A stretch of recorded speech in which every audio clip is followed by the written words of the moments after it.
지금 넣어도 될까요? 사셔야죠. 오호! 안녕하세요, 레오입니다. 오늘은 제가 특별한 분을 또 모셨습니다. 무려 전 증권사에서 자동차 부문 베스트 애널리스트 2연패를 달성하신 분 장문수 애널리스트님을 모셨습니다. 네, 안녕하세요. 현대차증권에서 자동차 모빌리티 산업을 담당하고 있는 애널리스트 장문수입니다. 그 자동차 산업이 요즘 많이 바뀌고 있는데 요즘 이 자동차 산업 환경 어떻게 보십니까? 자동차 산업도 많이 바뀌고 있고요.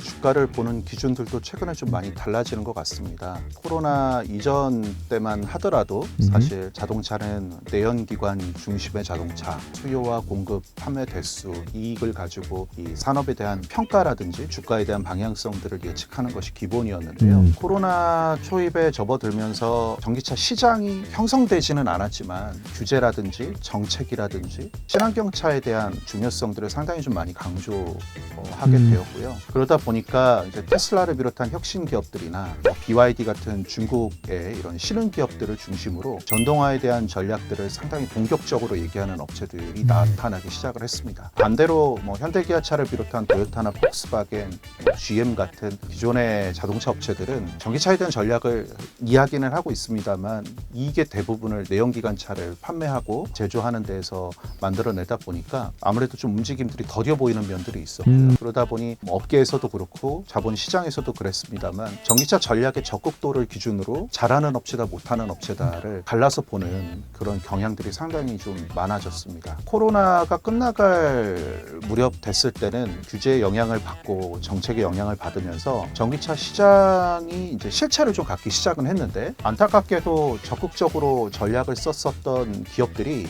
이 수요에 대한 예측을 잘 하지 못해서 가동이 되는 시점에는 오히려 공급이 과잉이 되는 그런 상황들이 발생을 하게 됐고요. 저희는 그 구간을 전기차 캐즘이다라고 표현을 합니다. 보통 일반적으로 캐즘은 수요가 막 올라가다가 정상적으로 정점에 이르기 전에 이 수요가 부러져 버려서 주저앉는 모습들을 보통 캐즘이라고 얘기를 하는데 코로나 직후에 예측했었던 수요 대비 예측을 과하게 했기 때문에 과하게 공급 능력을 갖추게 됐는데 실상 뚜껑을 열어보니 그만큼의 수요는 아니더라고요. 결국에는 이제 공급이 과잉이 된 상황이고요. 그러다 보니 너무 적극적으로 투자를 많이 했었던 기업들은 오히려 재무적인 부담을 많이 져야 되는 상황이 됐고 오히려 내연기관 중심으로 소극적인 움직임들을 보였던 기업들은 오히려 이 구간에서 돈을 벌 수 있는 상황들이 조금 더 단단하게 이제 표현이 되다 보니까 이 구간에서 사실 자동차 업계 안에 중요하게 바라봤었던 지표들 좋은 업체다 나쁜 업체다를 나누는 지표는 얼마만큼 전략들을 가시적으로 설명하고 있느냐 얼마만큼 이익을 잘 설명하고 있느냐로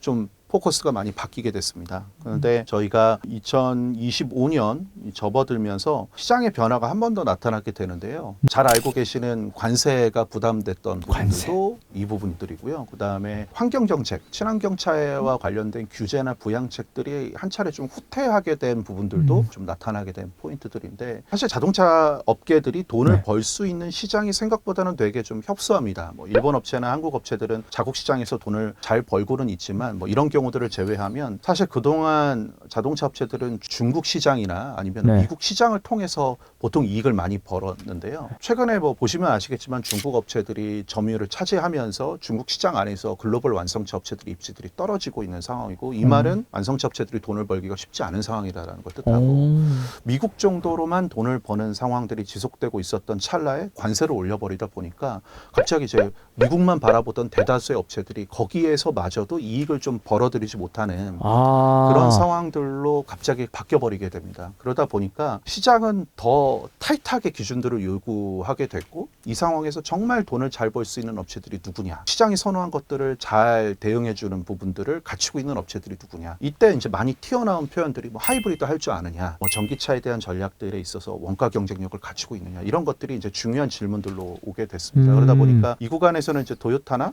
현대차 그룹 정도만이 나름 입지를 다지는 이런 상황들이 됐는데요. 문제는 최근에 또 바뀌었습니다. 이란 전쟁이 터지면서 유가가 급등을 한 경험들을 저희가 모두 다 했고요. 아 맞아. 지금 경유값이 2,000원 말이 돼 이게? 맞습니다. 네. 그러다 보니까 다시 이제 전기차에 대한 수요가 회복되는 것처럼 보이는 모습들이 지금 짧게나마 지금 나타나고 있는데 이게 이제 지속할 수 있을 것이냐에 대한 부분도 여전히 좀 혼란스러운 상황이죠. 근데 이제 이때 갑자기 소외됐었던 뭐 테슬라 같은 혁신 기업들이나 중국 완성차 업체들로 대표됐었던 신흥 기업들이 주목을 다시 받기 시작을 했는데 이때 주목을 받았던 포인트들이 단순히 전기차를 잘해서뿐만은 아니었다라는 점. 그럼 뭐죠? 바로 이제 피지컬 AI라고 하는 자율주행 기술이나 로보틱스 이런 부분들의 성과를 같이 가지고 올라오는 부분들이죠. 테슬라도 옵티머스라는 로봇을 들고 왔고요. 사이버캡이라는 자율주행을 들고 나왔고, 그다음에 이제 중국에 있는 샤오펑 같은 업체들도 휴머노이드 로봇에 대한 어떤 후광 효과 속에서 주가에 대한 회복들도 같이 좀 동시에 나타났습니다. 그러다 보니까 불과 이제 작년까지만 하더라도 돈 잘 버나 시장이 원하는 요구들을 잘 유연하게 대응해 줄 수 있냐라는 측면에서 현대차와 도요타를 이제 좀 비교하는 어떤 과정들이 이제는 뭐 도요타와 현대차를 비교하는 거가 중요한 게 아니라 이 미래 전략에 시의적으로 적절하게 그다음에 효율적으로 그거에 대한 성과들도 가시적으로 낼 수 있느냐 이런 이 삼박자들을 모두 갖췄느냐가 어떻게 보면 자동차 시장 안에서 업체들에 대한 옥석을 가리는 가장 좀 중요한 요소들로 최근에 좀 이야기되고 있다 이렇게 정리를 좀 드릴 수 있을 것 같습니다. 우리나라 지금 현대도 이렇게 전기차 수요가 점점 늘어나고 전기차로 이렇게 방향성을 꽤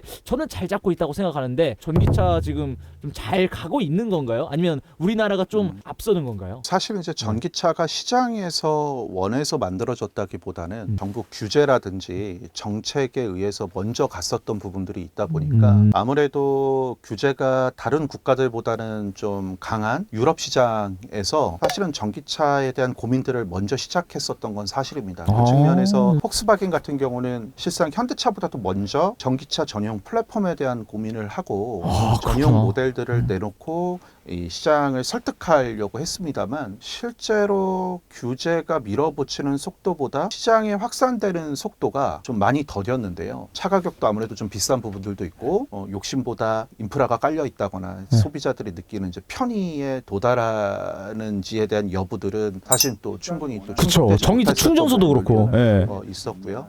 그러다 보니까 실상은 차량을 내놓고 생각했던 것만큼 팔리지 않아서 자동차 업체도 기업 아니겠습니까? 네. 그러다 보니까 투자한 것들에 대한 회수들이 원활하게 이루어져야 그 다음에 대한 스텝들이 가능해질 텐데 폭스바겐은 사실 이제 그런 부분들의 스텝이 좀 꼬여 있는 상태라고 좀 보시면 될 것 같고요. 도요타 같은 경우는 일본 기업이지 않습니까? 네. 뭐 도요타가 가장 큰 기업임에도 불구하고 전기차에 대한 전략이 적극적이었냐? 그렇지 않았고요. 또 하이브리드라고 하는 대안의 기술들을 좀 갖고 있다 보니까 남들보다 급하게 움직여야 될 필요도 좀 적었었던 또 핑계거리가 됐었던 걸로 저는 생각을 합니다. 그러면 이런 이제 어쨌든 격변의 시기잖아요. 계속 바뀌어가고 있는데 저희 현대차 객관적으로 딱 보셨을 때 어떤 위치다라고 좀 생각을 하시나요? 저희는 하반기 전망 보고서에서도 말씀을 드렸습니다만 그동안은 이제 점유율을 앞서가는 선두업체로서의 위치 안에서 주변에 있는 기업들과의 비교들을 통해 현대차의 위치를 설명드렸었는데 이제는 이 점유율 선두업체를 넘어서 휴머노이드 로봇과 뭐 차후에 나올 자율주행 기술들이 추가적으로 이제 달라붙는 기술 선두업체로서의 전환 과정 속에 있다고 저희들은 보고 있습니다.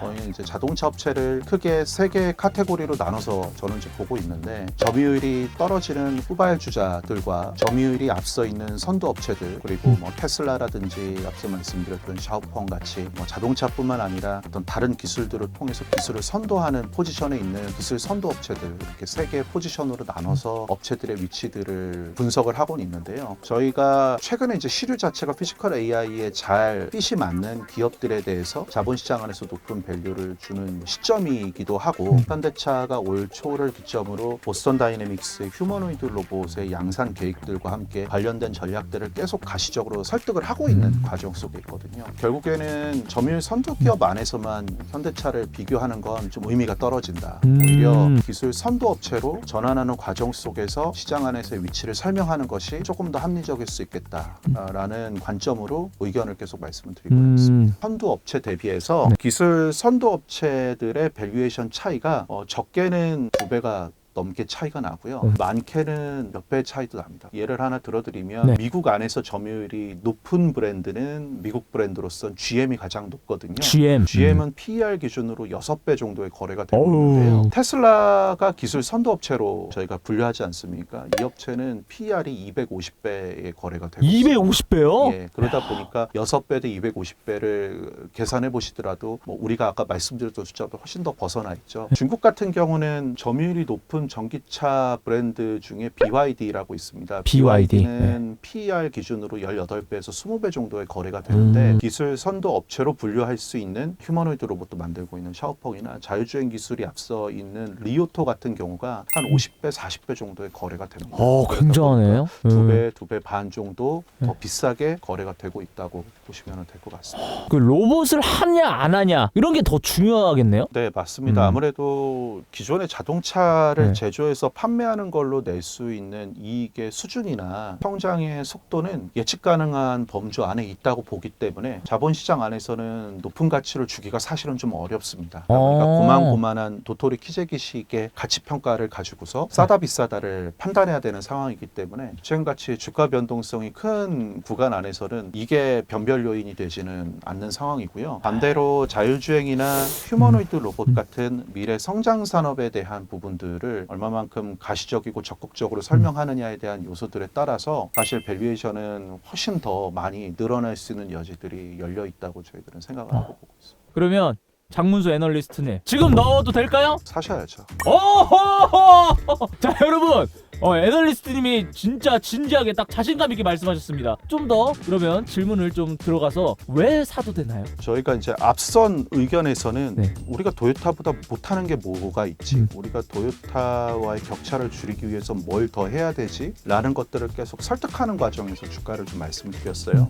그러다 보니까 지수의 방향성과는 무관하게 저평가를 해소하자라는 관점에서 좀 의견을 많이 드렸었는데 사실 연초 이후 현대차 주가가 좀 많이 올라간 걸 생각해 보시면 이제는 코스피보다도 밸류에이션을 더 많이 받거든요. 그러다 보니까 사실 이제 의견의 중심은 과거와 같이 싸니까 무조건 회복할 겁니다. 올라갈 수 있습니다.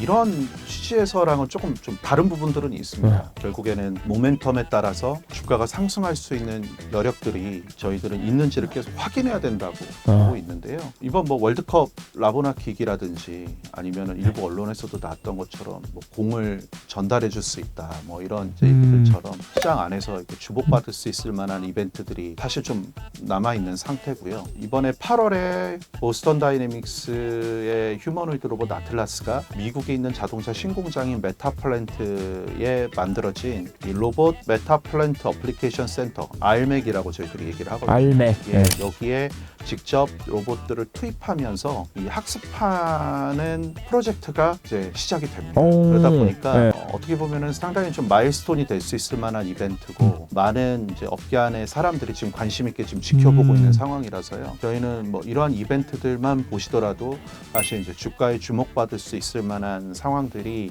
계속 이어질 수 있을 거다라고 저는 생각하고 보고 있습니다. 그러면 이제 애널리스트님이 생각하시는 리스크는 또 어떤 것들이 있을까요? 리스크는 아무래도 제일 무서운 건 매크로 이슈나 아니면은 AI와 관련된 테마들이 무너져 내리는 게 제가 보기에는 가장 큰 리스크라고 생각을 합니다. 근데 이제 일반적으로 봤을 때 대다수의 투자자들은 이 AI와 관련된 시장의 성장이 꽤나 장기간 동안 지속적일 거다라는 판단으로 지금 현재 주식시장을 바라보시기 때문에 그 기조 안에서 봤을 때는 갑자기 이러한 이벤트들이 막 증발돼 버리거나 부정적으로 영향을 주지는 저는 않을 거라고 생각을 하고 있고요. 대신 이제 너무 많이 올라간 것들에 대한 부담스러움들이 뭐 몇몇 매크로 지표들 때문에 주가가 이렇게 막 급락하거나 이런 상황들이 발생을 할 때 그때마다 사실 이제 자동차도 많이 올라 있던 상황이기 때문에 좀 약점을 갖고 있는 것들은 사실입니다. 그러다 보니까 밀릴 때 같이 좀 많이 밀릴 수 있는 부분들이 있는데요. 저희는 오히려 그럴 때가 조금 매수를 늘려볼 수 있는 타이밍이다, 기회다라고도 또 보고 있기 때문에 좀 호흡을 길게 잡고 빠질 때마다 담아간다 하더라도 저희들은 충분히